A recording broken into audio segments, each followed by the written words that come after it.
trap every day. What? Stay in the trap, get racks every day. She fuck with me now, I told her to lay. My hook in the water, she liking my babe. Ain't saving a hoe, I don't wear a cave. You beef with me, don't think you ever safe. I hop in the foreign and drive like a race. We sipping the Henny, I don't need a chase. We dodging the... Hey, I'm Beth Souls and I'll be attending Format Manchester, April 21st, so I'll see you there. Hey, it's your boy Wolverine here. We are going to be at Format Manchester on April the 21st. I hope to see you all there. Glad to say I'm going to be at Format in Manchester on April 21st, and I hope to see one of you sexy people there. I'm trying to get me and lock me away. You act like you tough, what you trying to portray. I fuck a girl out, but she wanna stay. Since we lost the car, you gotta take care of Tay. I ask for him back every time that I pray. My crew pull up deep just like a parade. These niggas is bugs, I go get my raid. I got you in shock through the thought that I taste. And bro tickets back, hell no, we ain't pay him. That ain't your bro, cause he easy betrayed. For the third time, I'm gonna keep this in just for the sake of the recording. Planet Faz podcast, episode 14. We have... Simran Whitham, founder and managing director of Format, the UK's biggest nightlife and video game community event. So, Format, a gaming convention, a gaming event, unlike others, pretty unique in its own kind, right? I take pride in that. Tell everyone how it's a bit different to other gaming conventions. Yeah, we don't consider ourselves a convention. We consider ourselves a nightlife community gaming event. We basically are an enormous rave where people come up, they play the games basically meet the developers behind their favourite games, get to play your favourite games from your biggest AAA and indie artists, listen to live music on stage, good food and drink, and mainly just get absolutely shit-faced with your friends and meet the developers behind your favourite games. We're an enormous rave for gamers and non-gamers alike, and we are basically here to make sure you have a good time. So do you not normally do that in other gaming kind of events? Do you not like... No, a lot of traditional gaming events like your Manchester Comic Con, your EGX, your Insomnia are kind of like large trade shows where you basically turn up, you'll sit in a queue for a few hours, play the games, get to play about 15 minutes of a game that you're looking forward to. And then basically, you might be lucky to speak to some of the developers. What we pride ourselves on is being a nightlife event first and foremost. You turn up, the whole point of the event is just to have a good time with your friends. But unlike traditional events, what we have is the developers behind your favourite and upcoming games from studios you've heard of and ones you haven't heard of. Meet them in person and get drunk with them. Meet them, get absolutely bladdered with the developers of these games, and actually just have a good time with your friends, play some games and have a good time and listen to music. Oh, so you have DJs and stuff as well, don't you? Oh yeah, we have DJs performing live on stage, live music, good music as well, I might add. I like to think we've got some good music taste. And what we do is basically just turn up, have a good time. The games are more a social lubricant of the event. The whole point of the event is to be a nightlife entertainment and social event. So this event that you do, when did you start? How old are you now? I'm 26. So when did you start this? I started this just when I was turning 21. I was in my first year. I was actually studying game design at uni because I always wanted to go into the video games industry because I was fascinated with gaming culture. And I basically decided to host a one-off event with the event used to be called Manchester Games Unite back in the day, and I founded it with a young woman called Stephanie Stasco. And we decided, you know what, we're in the summer, we're a bit bored, let's just host a gaming event. We had no intention that this was going to turn into what we thought it would be. It was just going to be this one-off event. If people turned up, they didn't turn up. It was just an excuse for us to meet some gamers in the area and get to know. Because I used to be a gamer back in the day, not so much today. Yeah. And we basically got an amazing response. Look, 50 to 70 people turned up and packed out this little bar. The manager, because he wanted to make bare money, came up to me and was like, you can do more events, right? You can do more events with us. So we thought, we'll do another event and see if we get the same reception. We got 80 at the next event, and then we started doing these events. So should we do these monthly and see what happens? And then we started doing these monthly, these Manchester Games Unite events. Then that 90 turned into 100, that 100 turned into 200. In the same venue? In Dive, Northern Quarter for 2 years. And then basically we got approached by Lazy Lizard, the Manchester Printworks. I was working at a company called Try Heart Interactive at the time, and we rebranded the event. We kept the name Manchester Games Unite, but just changed the branding with a guy I used to work with at the time called Kieran Rogers. And basically the event just blew up. Basically we pracked out the Printworks, and it was from there that I consider that, and that was my favourite event to this day, the true evolution of what was Manchester Games Unite becoming Format and becoming the UK's biggest nightlife gaming event. And then we ended up moving to Impossible Manchester, who have been just gracious hosts And we basically ended up taking over 3 whole floors of video games. And now we just get hundreds upon hundreds of people coming. We work with some of the biggest AAA artists and indie developers out there in the world. We have Ubisoft, we have Electronic Arts, Sony, Merge Games, CodeSync, tons of massive video game, basically gods effectively, and publishers. You know, we work with some of the biggest brands in the world. We work with Sneak Energy, Face PC, Red Bull. We've been featured in the Manchester Evening News networks all throughout, and we basically expanded into Birmingham as well. We've seen a huge expansion over to that area. So you obviously went to uni to start and make game design. Then you ended up doing this events thing, right? Did you end up finishing uni? Yeah, I finished uni. I actually worked in the video game. I've worked on 3 video games, and I've actually launched 3 titles on all major platforms, including PlayStation 5 and Xbox. But my heart, I love video games. Like I did like working in the industry, but my heart belongs to the events industry. I know it's a cliche thing, but it's kind of like your podcast. You know, I imagine you've got, you know, the stuff that you do, you know, your day job, but you just love this. And it's that feeling that, even though I'm not a fan of the word entrepreneur, they all have this thing, you know, when they find their calling, what it is that they know they're meant to be doing. And that was me with events. I just knew it was what I was meant to be, and I've always pursued it, and I've put my heart and soul into it, and we've just grown massively. And obviously, if you do something that you love and you can make some money off it, that's like that's even bonus, better. isn't it? Yeah, even. But you know, we get sponsors wanting to throw money at us, so I think we're doing, you know, a really good thing. Like I say, we work with Merge Games, Sold Out. We have Quale, Face PC, Sneak Energy. You know, all these are brands that have gotten behind us in the past, and you know, I think we must be doing something right for these big brands, these big colossal giants wanting to work with. So when you started this, did you ever plan to make it as big as it is now? Or Nope, it just, literally, like, winged it? it was, I completely winged it for the first year. It was purely just seeing that we actually didn't charge for the first 2 years of the event. We actually built up the community. We didn't charge for a single ticket. It was this underground sort of bar night. You know, you'd turn up, there'd be about 10 games on showcase from local Manchester developers, sometimes just, you know, like games like Street Fighter, and people would just turn up. And then I started to introduce, you know, video game developers come in, similar to how you get headliners at a festival. We would have these video game developer headliners who would turn up. Every month it'd be like, oh, we've got prospect games with robot champions, i.e. Robot Wars, the game, meet these guys, and then that would be a headliner. And, you know, we started to see this positive reception. You know, the game community really resonated with meeting the giants behind these games that they love so much. And for me, that's when it started to like really evolve into what was the event it is today, really. So did you go to a lot of gaming events to kind of do trial and error at first? Back in the day, you know, and our event is very different. You know, the only similarity with our event really is, you know, the showcase aspect of it, you know, developers showing the games off. And I've been to a lot of conventions. I've been to all the traditional ones, GDC, Comic-Con and stuff. I'm not a traditional gamer myself anymore. I used to be back in the day. You know, I've got a degree in it. You know, I used to be a hardcore gamer. I used to play them back in the day. But I just don't have the time for it today anymore. And, you know, I still love gaming culture. I still keep up to date on all the latest trends, all the latest releases. I still play games when I can, because I still do like to sit and chill and play them every once in a while. But, and I'm sort of rambling here, getting off topic, but yeah, I've been to a lot of gaming conventions, but a lot of my actual inspirations for this event don't take inspiration from a lot of traditional events. They take a lot of inspiration from nightlife and fashion events. So, what is stopping, let's say, a big gaming convention to, you know, big gaming event? Those guys, what's stopping them to do exactly what you do? And obviously, they can do it at massive scale with massive budgets. You know what? I ask this question a lot. You know, I've always thought, why are we the ones who have pioneered this? Like, why is this small event doing what? Surely they've had this idea before. But then I start to think of it, maybe it's just because they don't know how to. Like, I love Warehouse Project. I love going to nightlife rave events.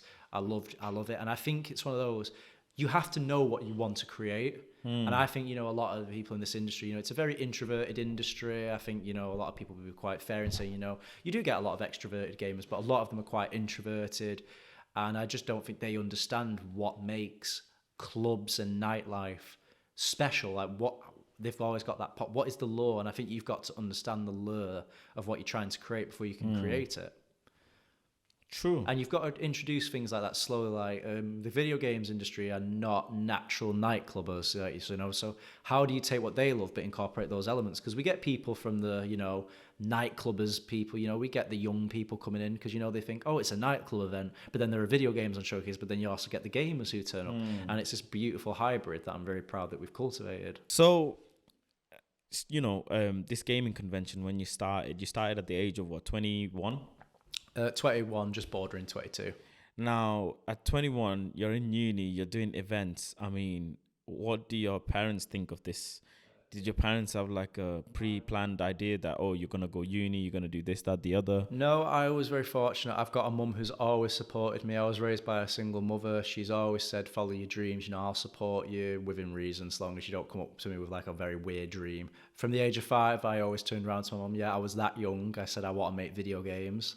Because I remember playing games when I was young, and I was like, I want to make these. These are sick. I love this. And I went to mum, I want to make video games. And my mum was like, I will support you in that. And my mum used to help me, she helped me find universities. She helped me find colleges that would teach me the necessary qualifications I needed to do that. And my mum has been very supportive. But over the years, she watched that when I was at uni, that transition of me going into events. And she was happy with it, I'm going to give it exclusive on this podcast. My mum has secretly been at the events and even worked the events at some point. I'll tell you, there was one time where we couldn't get someone to work the door, and I stopped my mum on the door checking the tickets. She was like, I'll help. And I was like, I actually can't get anyone. Yeah. Mum, help. Okay. Can't help your 23-year-old son at this age. Come and do the doors. And, I love my mum to absolute bit. She's been my number one fan and biggest support from day one. Proper mama's boy, I'll fully admit that. Yeah. And, she's my G, and I love her to bits. And, yeah, she's always supported me. How do you go about, right, when you start this event? A big thing about the event industry is consistently, packing out numbers, isn't it? Because consistency, one of my favorite quotes is consistency is the key. Yeah, it's just consistency so is key. Because you have one event that doesn't go as good as you planned. Mm-hmm. The venue starts thinking you're not, whatever, you're not worth their time. Obviously, you've taken a bit of financial hit, considering if you're giving away entries for free.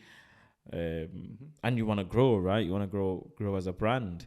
How did you kind of, stay consistent and kind of grow consistently when you started this? Yeah, of course. So, I'm not going to lie, there is a bit of sheer luck with these sort of things, but I think with luck, it's one of those things you get a little bit of it, but it's up to you what you do with that luck and how you amplify that. The first event we did really well. I say we got 50 to 70 people, but through that, I basically said to my former business partner at the time, let's do these every single month. Don't charge. Let's build up this community of loyal followers. Then they'll tell their friends, word of mouth will happen, and then we'll start reaching more people. And then we started learning. We were very young at the time. I didn't understand the marketing world at all. Yeah. I was just learning what Facebook ads were at the time. And this was back when Facebook gave you ridiculous reach for your advertisement. Not so much today. Unless you spend big bucks. Yeah, unless you spend big bucks, effectively. Yeah. And we just started growing every single month because I said, right, it has to be every single month. We will do it at the end of every month. And then, obviously, we were based in bars, and weekends is, the weekends are the best time for the bars. So I said, right, let's make an arrangement. We'll do it on the Thursday of the end of every month, because that way it's a weekday, they're not seeing as much footfall, the bars get all the intake from the bar, money that they take on the bar and their food, and we're not taking custom from other events away from them. And that was the arrangement that I sort of met with a lot of these people. I said, right, I'll bring you custom on day that you wouldn't get it. And that's how we basically grew consistently over time, to the point now where we get hundreds of people coming to our events. And basically, we can basically host them at months at a part, because we've got that loyal following within the games industry, non-gaming community and gaming community alike, because people just know and recognise it for a really good time and a fun nightlife event.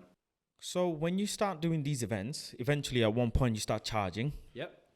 And at one point you start looking at sponsors. Mm-hmm. At one point you start having staff. Do you have staff? I'm guessing you have staff now. Yeah, we have a great staff. So how do you go about that when you finish uni, right? And you're doing this event?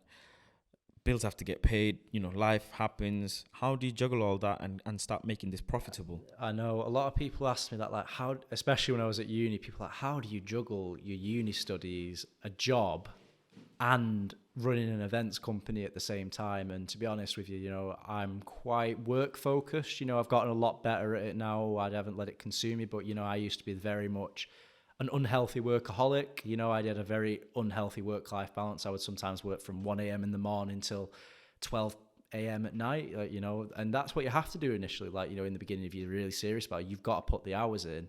But I was very lucky that, you know, when I was in my first year at uni, I realized, you know what, I'm going to use the financial security of student finance to build this events company whilst I'm here at uni, whilst I've got that financial security bubble, to build up this community of people whilst I don't have to worry about bills and stuff like that. Let's get that community in place whilst I'm here and I don't have that stress, so that when I exit university, I can start charging. And I've already got this event that's attracting sponsors because it's got the footfall, it's got the traffic, it's got the developers that interest the B2B audiences, it's got all of the hundreds of attendees, paying customers that will attract the B2C audiences. The video games industry, and if you take anything from this podcast, say this, it is extremely small, like very small. The games industry is tiny. Everyone knows each other. I mean, there's millions of gamers. There's millions of gamers, game developers.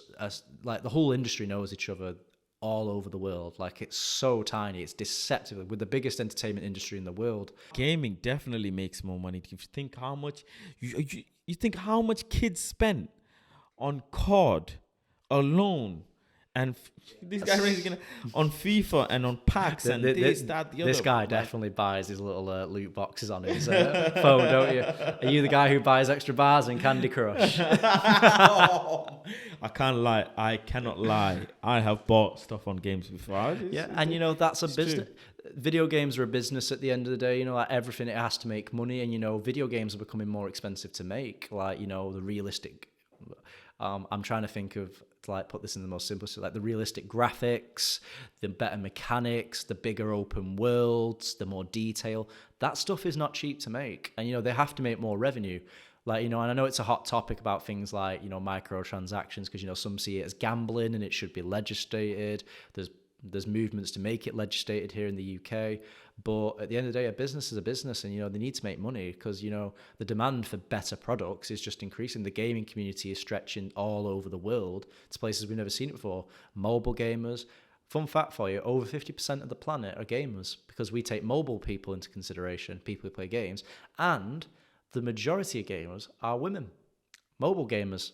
What do you think of this new VR gaming that's obviously massive nowadays, isn't it? VR has got a long way to go in terms of being profitable, because it is very difficult to make money from VR. You know, I know a lot of VR developers who have launched the games and they're lucky if they sell 200 copies. Wow. Because it isn't that the demand for VR isn't there, it's the equipment needed that comes with it. Yeah, to enjoy the game. It's too expensive. It's very heavy. It's like you're lugging a brick around your head. PlayStation VR is the way to go. Or the Google VR, which is basically, you know, you just slide something over your face and that's it. That's all it should be. Imagine in the future, like, you could put up a suit. You could, like, put on a suit, and the suit comes with, like, obviously, let's say a weapon or something. It does. That exists. And you can feel, like, when someone shoots you or whatever, like, it jolts. That exists. Really? That's the Crystal Maze thing I'm talking about. They basically put a VR headset over you, put you in the trackpad, and basically when you get shot, it's like not an electric shock as such, but it simulates this feeling in your body. Way. And you go, and it's like, oh, and you're basically like punished for being shot. And that's what I mean. VR is going to lead the way for some very, very advanced and exciting, creative new stuff that's going to come. It had a very rocky start and it's getting better slowly. Let's say 10 to 15 years, I can see every person who's an enthusiast in technology owning some form of VR or augmented reality device in their own home. Apple are doing a lot of stuff with it as well. You know, they're doing a lot of stuff with augmented reality, you know, where you can have things around your home. Augmented reality is becoming a really big thing, but at the moment that's being restricted to handheld devices or various stuff, but it's very exciting where we're going. Tesla are doing augmented reality stuff. They're looking at the gaming space, and it's going to be interesting what people do with it. Very interesting. I'm excited. What's the best game ever in your eyes? The best game ever to be made? I think that's subjective to everyone's personal tastes. For me personally, I would probably say, this is going to shock people, but Red Dead Redemption 2. Because I've got a guy who loves this game. He goes on about it. Only because that's not the new one, is it? Yeah, and I'll say why. I'll say why I love this. It has smashed records, but It is the most Oh reactive my world God. I've ever seen. The attention to Rockstar, right? Yeah. Yeah. The attention to detail in that world Yeah. is beyond That's the new. technical. That's the new Red Yeah. Dead. Yeah, and when I say it's not because of its story, it's not because of its mechanics. You know, I actually think some of the mechanics of Red Dead can be quite clunky. What I love about it though is just it is a technical marvel. Like that world is so reactive to you as a player. That is very difficult to do. Like that is a lot of time. You know, Rockstar have got a lot of money. Like, you know, they've got the money to do that. Sure. But you know, it's a lot of work that Sure. goes into making that, you know. Yeah. I'd say that's my personal favourite, but there are loads of games. I that haven't think- played it. Like my friend, this one friend of mine is a massive game. Like he is a gamer, like a proper, and he just bangs on about Red Dead. It's just like he says it's the best thing. He's like, he says he could play this for the rest of his life. Like it's just the perfect game ever made. I don't understand it. It's just based on an old kind of. It's not even modern. Like I like GTA. For me, GTA is the best game ever made. But We'll never get another GTA. you, GTA These 5 just guys. gets re-released every single. yeah, these guys. Hey, it's a good nice some- business model, Rockstar. You keep doing it because they're gonna keep making that bread. So you know That's they're- another thing they're gonna issue with the gaming industry, right? They're just rinsing it, aren't they? Like well, creativity is As, like as I've said, there's a lot of demand on the video game industry to keep putting out, you know, new stuff. You know, if the demand is there, they're going to do it. Like, look at the Elder Scrolls Skyrim. It's got one of the biggest cult community followings I've ever seen. And I love Skyrim. I think Skyrim is one of the best games ever made. Obviously, by today's standards, it'd be a bit different. But for what the time that game was released, it was great. And also, when you look at it, people buy it. They'll just keep buying and buying and buying it. So, of course, they're going to Mario, keep releasing it. right? Because Mario's another the one. product is there and the fan base is there. So from a business standpoint, it makes sense because, you know, they can put those funds towards new innovative projects. So, you know, there's a reason behind why these people do these things because, you know, at the end of the day, we're a business and we need to make money. You were telling me, I remember, that KFC have a game. Yeah, oh God, we were talking about this on the podcast. Yeah, that never last existed. Yeah, everyone is entering the gaming space. There's the KFC console. There's a KFC game. Hey. You How come what they- it is how come we don't you know literally this? can make chicken whilst playing your games, and then when you're done, you just pull your chicken out. Done. KFC. And the slogan is finger clicking good. No. Yeah, I've tried to get them at the events and sponsor, but they won't answer my DMs. Kit Kat Gaming exists. They're doing their own thing. Take a break with gaming Kit Kat. That is actually a thing, you know. KFC, if you listen to this, please sponsor my events. Yeah, Kit Kat as well. I'll do anything you want.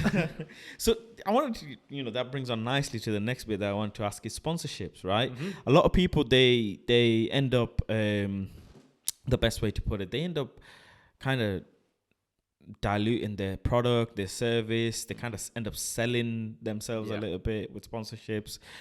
There's a lot, obviously, with gaming. There's so many different brands involved who you want to bring on.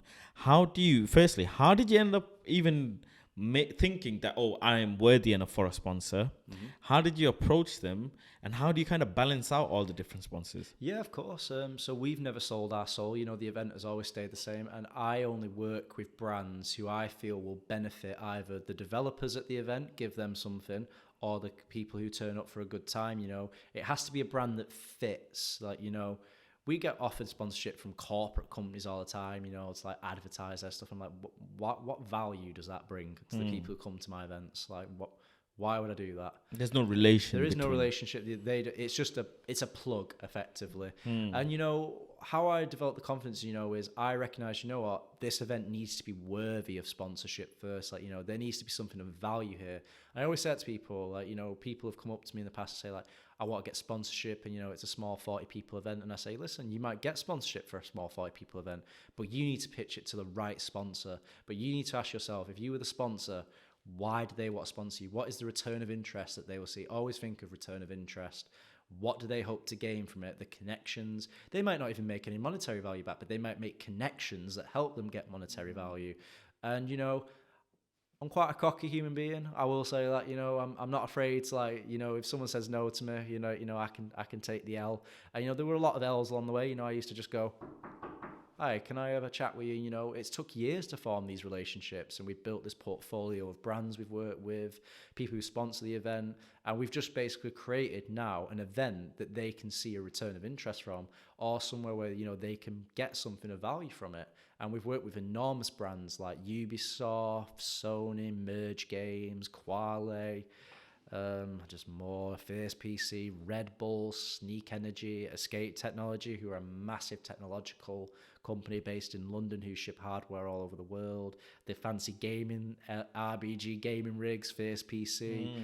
Yeah, I've heard of them. Yeah, that sort of stuff. We work with some of these amazing partners all throughout the world. Actually, you know what? I've never been to a game. I've been to like somewhat similar events before, but not obviously the way that you're making it. So I want to experience this. When you're sat next to a dev and you're getting lit, and then you're playing this game and you're telling you, oh, this game is fake. This is not it. You spend, oh, this game is sick. Either, right? And just to see the reaction on their face when they've developed this game, and the whole fact that you get to, it's not like, what's the word? It's not like a market research, even though it is. Yeah. Even though it is a market research, it's not like professional. Oh, we need some whatever. You go and have fun. That there is the USP that separates us from the traditional events. That interaction alone. There is no event where you will sit down, where you will get the creative and the consumer in the same space, same as how you and I are sat right now, where they will just talk to each other drunk, and they get that feedback. You meet the developers of your favorite games, and it's an action. I think that our event has done a very, very good job at forefront in this, but it's called community-driven development, where basically the developers interact with the community, and the community have an active role in helping develop that game.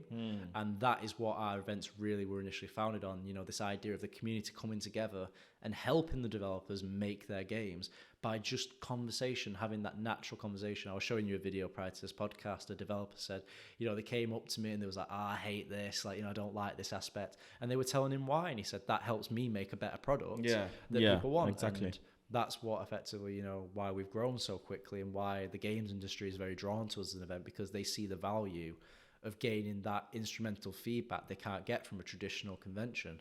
Have you got a PS5 yet? Not yet. I can't get one. I'm not justifying. Sony, what you doing? I'm not giving CEX and all the other scalpers. And yes, I am calling you out, CEX. You are a scalper. My days. That's a good thumbnail, isn't it? Yeah, that's a good thumbnail. I'm sorry, but charging £900 for a console, I'll go buy a gaming rig, mate. I'm sure they're available now.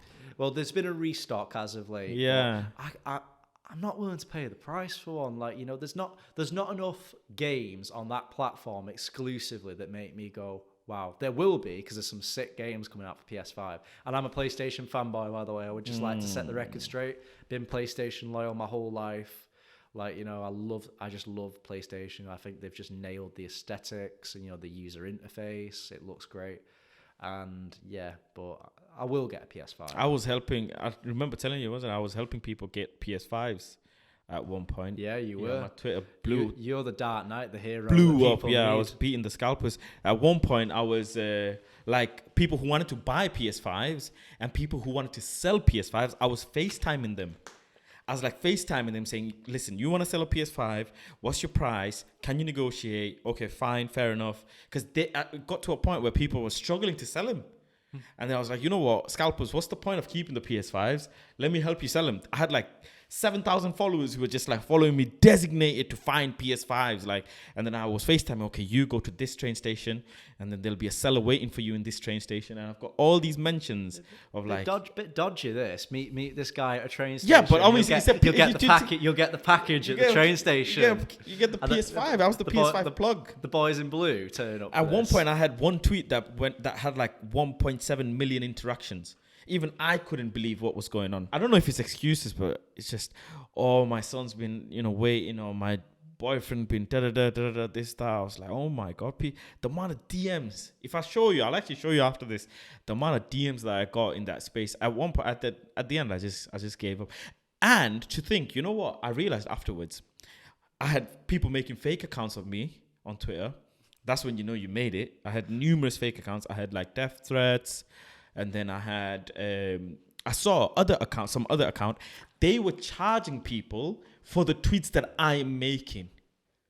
They were copy pasting my tweets, but they were saying to follow my account, to follow this account, you have to put £2 in this PayPal address. And I was just doing this out of the kindness of my heart. I just thought, God will pay me back in one way or another, because I done buying and reselling before. I've done it before with tickets. I used to buy and sell tickets, and people hate me. People say, oh, you're a scalper, you buy and sell tickets. But I look at it like this, right? You buy a house, you're going to sell it for more money, right? It's just laws of economics. That's just how business works. Same thing with PS5. I understand if you're going to buy something. Same thing with your beautiful shoes. Thank you very that's much. Probably, worth God knows how much. I might get those out just for you if you want. Do you want me to bring them out on the podcast just for you? We'll show them afterwards. Yeah, we'll show them after. But yeah, I was just doing that out of kindness of my heart. But it shows, gaming community, very passionate community. Oh my God. But soon as the PS5 thing died, they all left. They dipped. They forgot about me. I think at least like 100 people or 200 people still stay in touch with me, whatever. Other than that, the rest, I had like 7,000 followers. It went up from 3,000 to 7,000 overnight. And then obviously after it ended, it went from 7,000 to whatever. But I realized one thing. I'm never ever in my life going to, I shouldn't say this, but I'm never going to do something nice like that, because I could have made a shit ton of... Imagine I charged £2 a person, and out of the 7,000 people that followed me, half of them paid me £2. I could have made a killing. I could have bought a nice car or something. I could have gone on holiday, but I didn't. I thought I'd do it out of my kindness. But God paid me in other ways anyway. So tell me, when is the next event? We have just locked down the date for our Manchester pop-up event. Okay. Limited amount of tickets for this event, because we only sell a few hundred for the pop-up events. And it will be at our wonderful venue and lovely hosts, Manchester Impossible. Yep. 3 floors of gaming. Yep.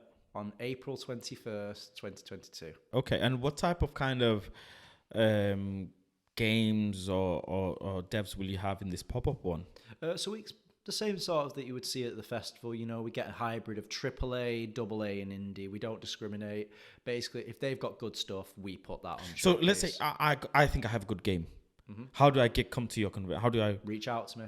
Reach out to me personally, or reach out to the official channels. Submit your game, or whatever it is. Or if you're a sponsor looking to, if you're interested and we think you've got a product or a brand that we think will resonate with our community, get in touch with us. You can just message us on the website or message us on any social platform. Send us your game or your product and we'll review it. And if you're a good fit, we'll send you an invite. We have people, like I say, we have Ubisoft, Sony, EA with FIFA. And then we basically have bedroom hobbyists who make games when they have like a spare hour in the day. And they showcase next to these colossal giants. Because cool. I don't care where you're from. As long as you've got a good product, you are welcome for our doors. How do you decide what's a good game?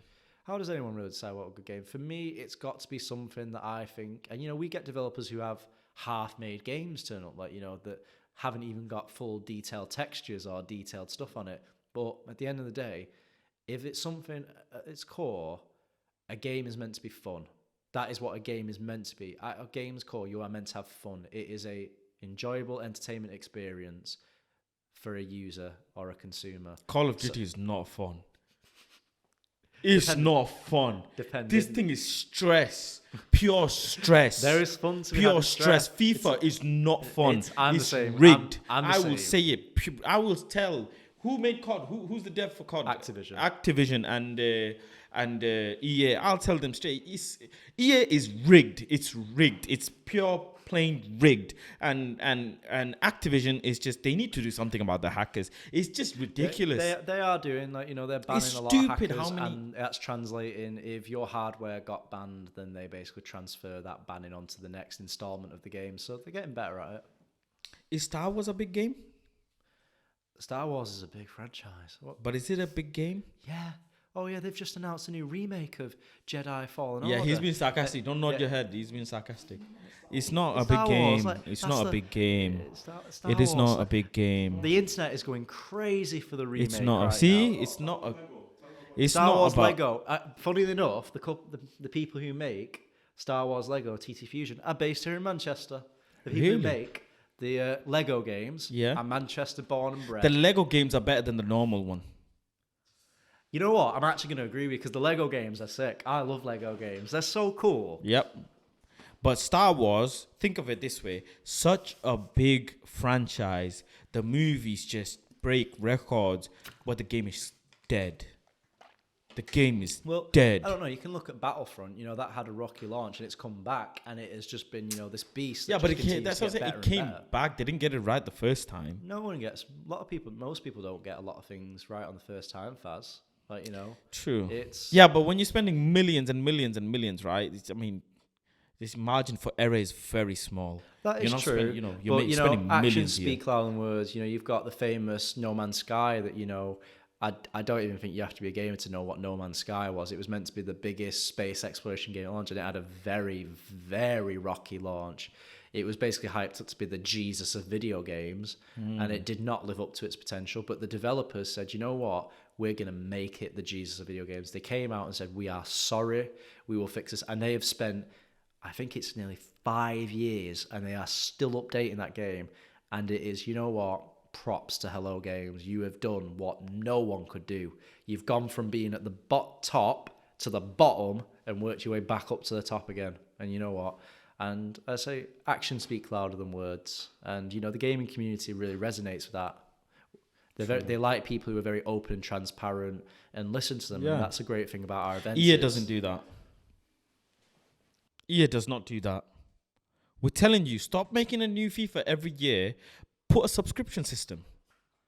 Like you know, seriously, because the way FIFA works, by the time you bought the new FIFA and then you're waiting for the next one, players have already changed. Like, they've done transfers and whatever, right? Players have moved clubs, but your FIFA isn't representing that, because obviously now you need to buy a new one. For you to represent that, now you need to buy FIFA 22. Make a subscription system or something. It's just, and you were saying they were making it too realistic, like so much to the point where it's just not fun anymore. It's actually not fun anymore. It's just slow. It's whatever. But they are doing, apparently, like PES, and they're gonna make it subscription based or something. They're saying PES has gone free now or something. I don't know. FIFA is a simulation, you know, and a simulation game is just basically a simulation of something in real life, and that's what you're meant to get into it, you know. I don't mind a game of FIFA, you know, but personally, I'd rather just play the real thing than Why get healthy and play the real thing, or get fat and play the digital thing. One or the other. So I wanted to ask you, in between these obviously tough times, pandemic and all of that malarkey, you've obviously not been doing much events and whatever.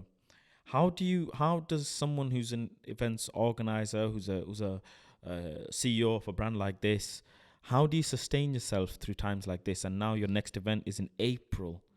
How do you kind of forecast that? It is, I'm very transparent. It's been very difficult. Like, you know, it has been very hard. Thankfully, you know, we had very transferable skills. My partners at the audio group, you know, they do multiple events. I help them with those multiple events, you know, because there were some events happening throughout the pandemic, whether, you know, that was giving our technology out to other people, renting that out, marketing services that we can offer out to other people, because, you know, the world still had to function in some capacity.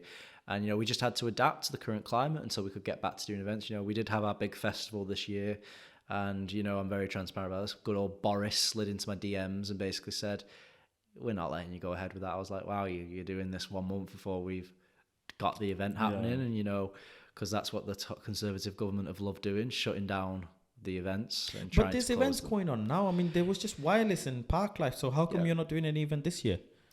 Basically, at the moment now, because we suffered, you know, the delay of this event, and, you know, it'd just take a long time to reorganise that. You know, 5 months of organising went into our huge rebrand festival in Birmingham, and, you know, because of the Conservative government shutting us down, which, you know, I will get that point across, because I doubt Boris is listening to this, but I'm a bit angry at Boris for what. But what I'm saying is, look, they didn't shut down Parklife. Yeah, because Parklife wireless went ahead. So there are some things that I can't talk about. But basically, our event was happening in August, which existed prior to some of the restrictions that were being brought in, i.e. passports, i.e. vaccination proof. Our event didn't require any proof and stuff like that. So again, I asked around, and basically we believe they did this to a lot of other events as well. The Conservative government were basically stealth banning, that is the term I'm going to use, a lot of other events to try and stop it, so that they could introduce a lot of the policies that they wanted to bring in. Would you ever do these things abroad? 100%. One of my dreams has always been, and this is sort of like in a pipeline. You know, I'd love to take this event to the States or to Germany, because there is a huge games industry in Germany. Amsterdam is up and coming as well, not because I need an excuse to go to Amsterdam, because, you know, I love Amsterdam. I'd love to do format Amsterdam, pop-up events. Oh, that would be different, wouldn't it? Yeah. Oh, my... We've been... This guy's grinning back here. Oh, my days. We've been to Amsterdam together, and it was the funniest thing ever done in my life. I would... Imagine, we didn't take a console, did we? My God. High times with format. I wanted to ask you, right, about this thing that I've been thinking. So, you know, as a kid, when I was a kid, right, I didn't get a PS or PlayStation or whatever console for a long time.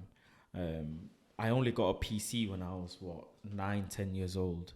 And my mum used to buy me, you know, bootleg version of games. Gaming is such an expensive hobby. It can be. Yeah, and much a lot like of parents can't afford these games and the consoles and the PCs. It is very expensive. Don't Any you new think hardware. don't you think it kind of, what's the word I'm looking for? It's not accommodating for all types of people. FIFA's 70 quid, isn't it? 70, 80 quid. No. How much is Warzone? 60 quid, 70 quid. I'll give you a bit of insight into this. It's not like, say, the sneaker industry, which, you know, is ridiculous. I love my sneakers. You know, that's an expensive hobby. Yes, trust me. Yeah. But the demand for better quality games has increased dramatically over the years. You know, games are becoming more expensive to make, and with that, the prices are going to go up. It's different for the indie developers, you know, because they use a lot of the older software, they use a lot of the older products, you know, a lot of their games build up. But these big AAA experiences, these companies, they spend millions making these games, because, you know, it's not cheap. They've got to think of the development costs, the marketing costs, the staff costs. There is so much money that goes into making these games. And regardless of what your opinion is, you know, a lot of the store prices reflect what that company needs to earn to make a profit on that game. Really? Yeah, you know, it's different for each company. You know, I'm not going to say and represent the whole games industry. No, you know, sure. I don't represent the whole games You've industry. worked in some big games yourself. Yeah, I know. I've worked in some video games myself. You know, I've worked in indie quite a lot as well. You know, I've seen it, and, you know, indie developers have to price their games, like, you know, so that they can make money off it, so they can carry on their dream of making games. Some go the free to play route. You know, some have different business strategies that suit their business models. Because at the end of the day, video game designers are not people who just shit out games for entertainment. They're people with families. They suffer from burnout. They've got their own problems. They run businesses, and, you know, it's a business that needs to make money to sustain itself so it can carry on making it. So I don't necessarily always agree with the price of some games. You know, you can sometimes get a game that's 7 hours long and they charge you 70 quid for it. Like, you know, that's like, you know, that can be a bit unreasonable, because, you know, you need to adjust the price to the quality of the product. That's my firm belief anyway. I think the price should always reflect the quality of the product. It's like obviously COD's campaign mode. It's not that long, but ask yourself this: how much of long-term value do you get out of it? Like, I know that you say COD's gotten crap, but you as a player, how many hours do you spend on COD? Be honest with me. How many hours have you sank into the latest COD? Overall, so I haven't bought it. Okay. I only played the free Warzone thing, so I haven't bought it. Okay, how many? All right. Okay, but so let's go back to the last COD that you paid money for. Okay, so the last game I paid money for. Yeah, okay. FIFA. Okay, how many hours have you put into FIFA? Disgusting. Right. Horrible. Would you say you got your investment of time out of your investment of finance out of that product? Yeah, because I've spent so much time on it. So would you not say that the price fairly reflected the product if you're investing your time into it and gaining enjoyment out of it? No. Why is that? Quality of the game is more important for me. Okay, but I spend time on FIFA, but you're spending hundreds of hours on it. You must be enjoying it to some extent. It's got to me to the point. I've played FIFA for so long, it's like smoking to me. It's just a habit. Honestly, it's a habit. A lot of smokers will say they don't like smoking, but they just smoke it because it's a habit. FIFA, I'm on teams. Okay. Whilst I'm on teams, I'm on FIFA. So it's like that. It's just a habit. I have no other game that I indulge in simply because I could play FIFA with my eyes closed. I'll know where the players are. I'll know what it's just a habit. But So would you not say that's your behaviour as a consumer? What's stopping you from taking the investment you would put into another FIFA and investing that into 4 other games that you might True, enjoy? I should. That's you trapping yourself I in your should. own addiction. I should. That So what I doesn't- did is I downloaded Flight Simulator and the new Age of Empires. Mm-hmm. I subscribed to this Xbox thing subscription, £7 or something a month, and you get like these exclusive games. I tried Flight Simulator, pretty cool game. But for me now, I must say, I don't like playing games alone anymore. Like I want to play with other people. It's a weird thing, and especially after the pandemic started. Before, weirdly, I'd play FIFA alone and I'd be fine. But ever since the pandemic started, I noticed if my friends aren't online, even though the game has single player options, I won't enjoy it. Like I want to play with my friends. We're social creatures, we're tribal animals, and that's what I was kind of leaning into with the events. They've tapped into that, even though video games are largely associated with an introverted people, they still go out to all these events because they enjoy the extroverted side of it. It brings people together. The gaming community can be a beautiful thing. They come together, they play games together, they've done amazing stuff throughout the world, and you don't have to sit there and play hours and hours of games to be considered a gamer. I consider if you sit there and play up to an hour of gaming on your phone a day, you are technically a gamer. Yeah, of course. You are technically a gamer. Even if you just sit there on the bus on your way to work, and you play 8-ball pool. you play pool or you play Candy Crush. Yeah. You're still a gamer at heart. Yeah. You're interacting with interactive entertainment. But it's weird. Like I won't play Warzone if my friends aren't online. Yeah, How because weird is that? that's an experience that's been tailored to a certain type of demographic, which is, playing with your friends ultimately. I wouldn't play Call of Duty without my friends. But I'm really excited. I'm just itching to kind of go to one of these events. Yeah. I'm sure he is as well. But I'm definitely itching to just go to one of these events and experience it. It's cool, listening about it. No, and but I just want to experience this. It's I love hearing it. I want to look at a dev and see his heartbreak as someone says to him that the game is not what they wanted, or the joy. I want to actually experience. In all honesty, I've played FIFA for so long. It's actually disgusting how long, how much of my life I've given to this one game that I've just become distasteful, and I want to try some new things. In all honesty, I want to try some new games. I have a serious gaming PC at home. Like a serious one. I have two 3060 Ti's and 2060 Super. So I have 3. Yeah, I have a serious man rocket. Claims he's not a gamer over here. Look at him. Rocket in my I house. think you're a secret. And you're playing FIFA on this thing. On PS5. I'm not even playing it on the. What do you even play on this? Age of Empires. Yeah. All right, good and, man. Right, and all right. Flight Simulator. Okay. You should get lawn mowing simulator. That's I was just gonna say this is a massive thing, isn't it? we've had lawn mowing You simulator. crazy? Looking at me like, do you know how many people sit and watch someone mow the lawn? Yeah, this is a game. No, this is a game we've had at our events before. Lawn mowing simulator. It's based in Liverpool. The company my and literally, Twitch stream. thousands. Literally, people just sit there, watch YouTubers and Twitch stars just mow lawns. 20,000 views, like live views. People Alhan does it. Just to watch. Alhan used to do it. And the whole game is just about you, getting your lawn, the density of the grass, how nice does it look, like what job do you... And people, it taps into some sort of OCD element of people. Because people watch videos called satisfying, oddly satisfying. But it's like lawnmower. I like simulation. Like I love Sims. Like I'll admit, I love Sims back in the day. Game. But there is something satisfying, but it's also a dangerous trap. Like when you build something, you can become very obsessed with. And I think this ties into my event organizer. The micromanagement aspects of it. You micromanage every little element of it, and that's probably playing that so much as a kid probably got me used to it for an event organizer growing up. But Sims is a that's deep game. That's a deep, and that's why that game is. I've got to take gaming very like Skyrim is another one. You're talking to a guy who literally did everything on the Elder Scrolls Skyrim. I had the official. This is back in the days before. This was back in the day before I discovered my fashion sense, my coolness. This was a guy who used to have the official manual and used to read through the Bible. Nothing will beat the nothing will beat the anxiety of the PS2 era. just press it and pray to God that it turns on. That scream, That will that scream, never, ever. Yeah. When you hear that fan and you're just like, Yeah, please no. That and the people keeping those consoles as well, they'll be. I kept my PS2. You still got it, Bro, I still use it from time to time. What? When I fancy playing the games that At never one got... point of your life, that's gonna be worth a mortgage. Surely. Probably. Well, all right, I'm going to tell something on this podcast that will probably get me broken into, but it's okay. It's still in. I've got some of the old Pokemon cartridges that are now available for $4,000. Pokemon cards, Logan Paul's a great example. I don't know if you follow his content. I've seen He just- or whatever. Did you not see him in his Floyd Mayweather boxing match? Yeah, how much is that card he worth? had a card around his neck as he entered the ring. How much is it worth?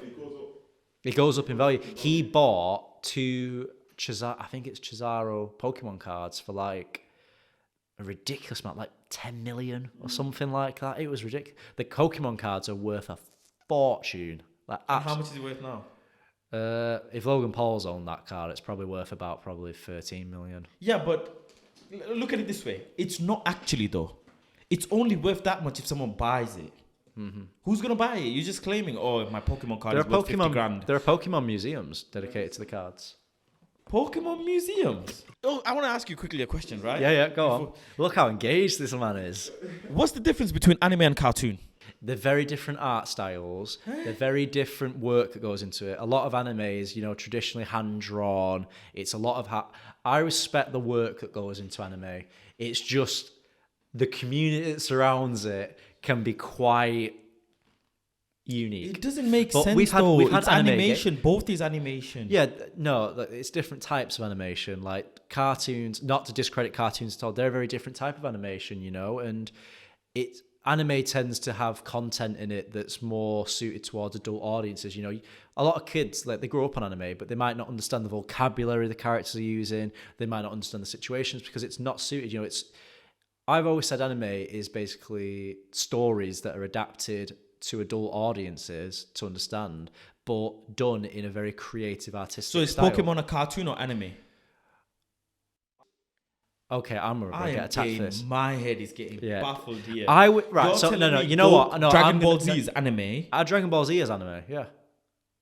but Pokemon is a hybrid. No, you know what? I'm going to go out. I'd say Pokemon is an anime. It's an anime. Can I be honest? Me, and I'm honest. Both of you have no clue what anime or cartoon is. Because if you're telling me that one is a hybrid, and then now you're saying that is I don't understand. Because...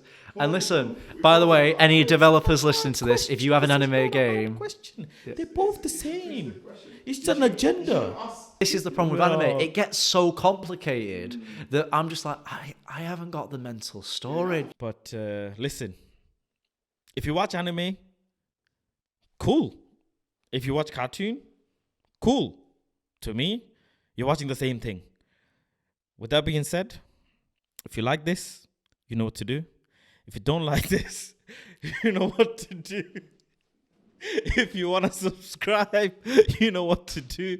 If you don't want to subscribe, go and follow Simran. Go and follow Format Instagram page. I'll put all the links in here. Events coming in April. It's going to be a really sick event. You're going to see me there. But yeah, other than that, it was lovely, Simran. Thank you very much. Thank you very much for having me back, Faz. It's been a pleasure, my guy. And we're done. Peace.